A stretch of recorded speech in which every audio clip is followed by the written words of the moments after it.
It has now become a literal physical fight between Canada and America.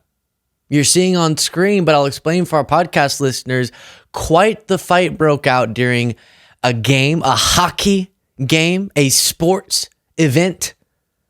The Four Nations face-off, USA versus Canada. And listen, before I play this clip for you, I know that in hockey, there's a lot of fighting going on. That's kind of the one time I went to a hockey game, that was kind of the thing I was there for, was to see some fights break out. And so it's not unusual, but in a moment where Trump is alienating Canada needlessly and ridiculously in the way that he is, pounding his chest and harming economic relations because he doesn't understand the impact of his tariff policies and doesn't have any regard for the damaging of that relationship. It is a very visual representation of the strife and hostility seeing an American player physically fight a Canadian player. Maybe it had nothing to do with the hostility. We'll look at a clip in a second that definitely had to do with it. But first, here is this. And there's a lot that's interesting about this clip. If you appreciate the show and you're not yet subscribed, please do.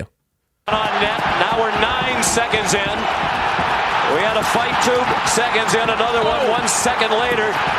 Now in the center of the action, it's Colton Parayko and JT Miller. Parayko's got a big size advantage. Miller's a tough dude. Now, just quickly, I love that the announcers just start announcing about the fight. It's awesome. There's a big size advantage and maybe this uppercut. Is that the game? But the other thing is, I'm pretty sure fighting like this is not, you're not supposed to do it. I mean, it's why people watch hockey.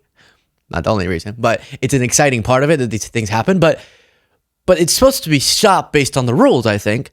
And so it cracks me up. I guess it's for their safety that the refs are just sort of skating around the fight, not doing anything. Aren't they supposed to break it up? They're just going, yeah, uppercut.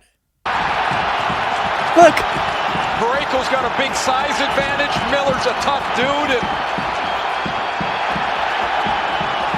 Why is no one breaking it up?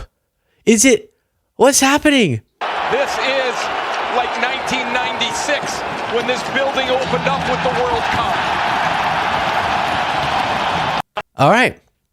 Well, that's that. And before getting to the audience's reaction, again, painfully to the American national anthem,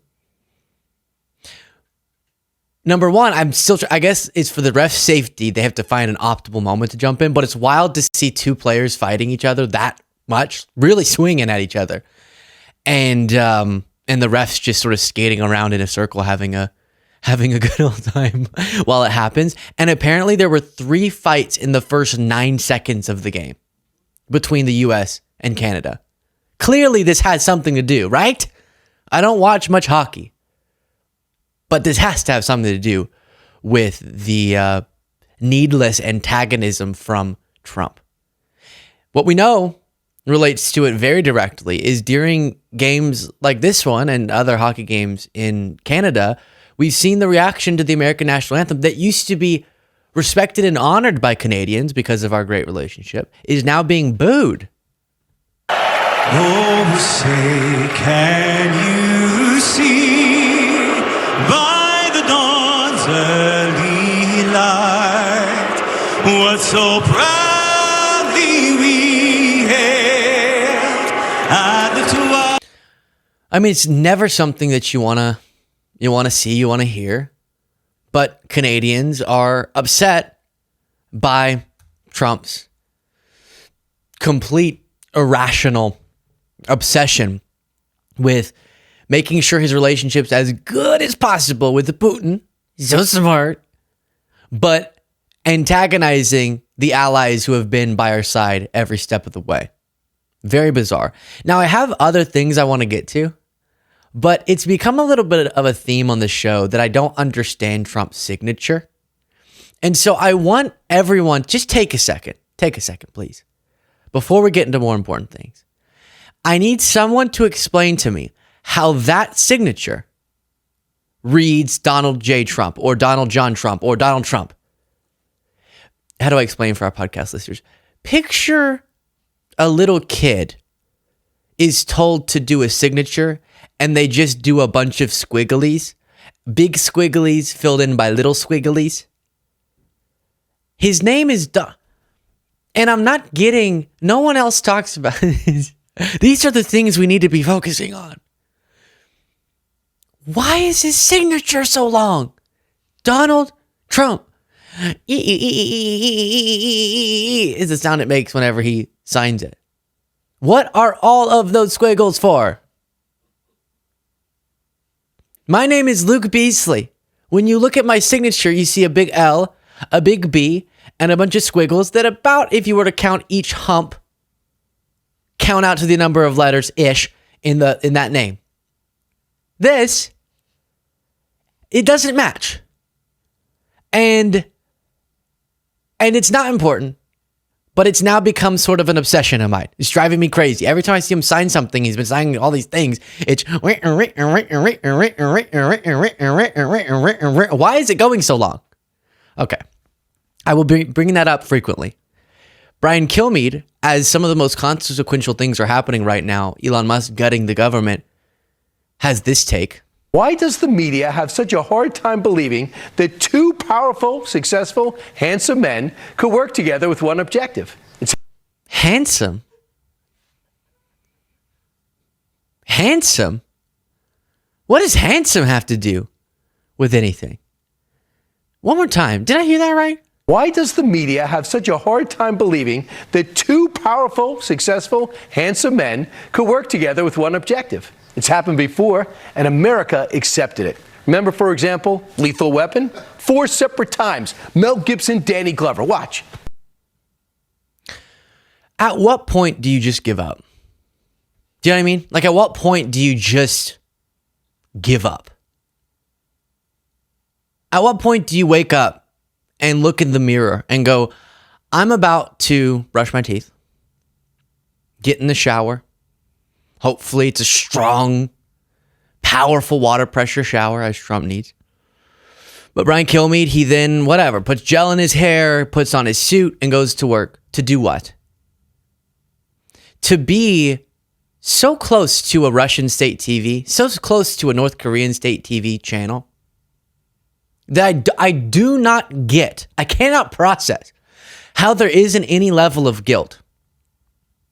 As people's lives are literally being lost and ruined because funds without notification are frozen, or organizations are shut down they relied on for food, or domestic violence shelters are turning people around because they've lost their funding, or people can't get the medical treatment they need because health clinics are shutting down. While that's happening, Brian Kilmeade is talking about how sexy Elon and Donald are. I don't know how you don't just go, you know what? I was okay talking about how M&Ms went woke and they're not sexy enough. I was okay doing,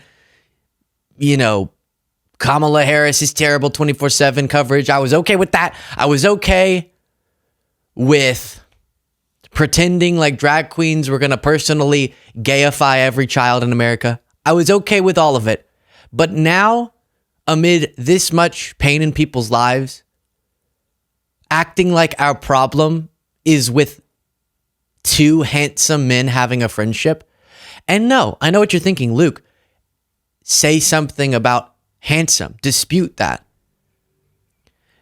Dispute the looks. I'm not going there, okay? Let's assume the premise that the epitome of male hot is Orange Trump and Elon. Let's just accept the premise. Even so, do you think that's what we're focused on, Brian? You think that's our problem? Do you think that's why we're upset?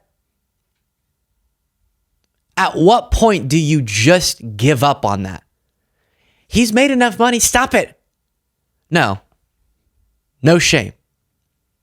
As more honest news deliverers, like ABC's John Carl, are actually sounding the alarm. extraordinary events at home this week. The breathtaking actions which President Trump is taking, much of it following what he promised on the campaign trail. Pink slips for thousands of federal employees, some fired, others taking a now expired offer to leave their jobs in exchange for being paid without working until September. And in New York, a tense standoff played out over the Trump Justice Department's efforts to drop, at least for now, corruption charges against New York City Mayor Eric Adams. The top prosecutor in the Southern District of New York, Danielle Sassoon, a highly respected conservative who was appointed by Donald Trump, blasted the move, and she resigned in protest. 6 other career prosecutors followed her lead and resigned, an exodus that has drawn comparisons to the darkest days of Watergate. For the latest, I am joined by our senior investigative correspondent. We're seeing large numbers of resignations. Top law enforcement officials saying, I can't do this. I can't be a part of this corruption.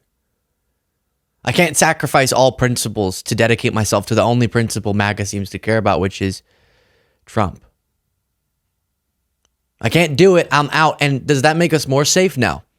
Do you think MAGA, McMagasville choice that replaces these folks are going to be as qualified, as knowledgeable to take down some of the most dangerous criminals in the country? No.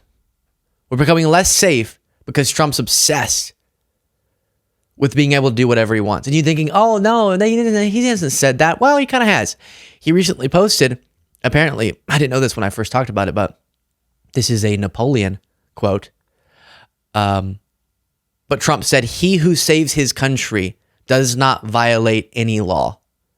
Meaning, I can do what I want if I'm doing it in the name of saving the country. And the White House official account reposted that with this image, which is his presidential portrait. Which, as far as presidential portraits go, eek. Frightening. Why is he... This is my question. Is there some pleasure he's getting? Is there some satisfaction to being the villain? Because this is a villain's photo. This statement is a villain's statement. He who saves his country does not violate any law. No, follow the law. What? But we warned everyone. We saw it coming when he was arguing in court that he should have immunity as president. And now he has it. Share your thoughts in the comments. Support the show. Get the members only bonus show by clicking that join button below.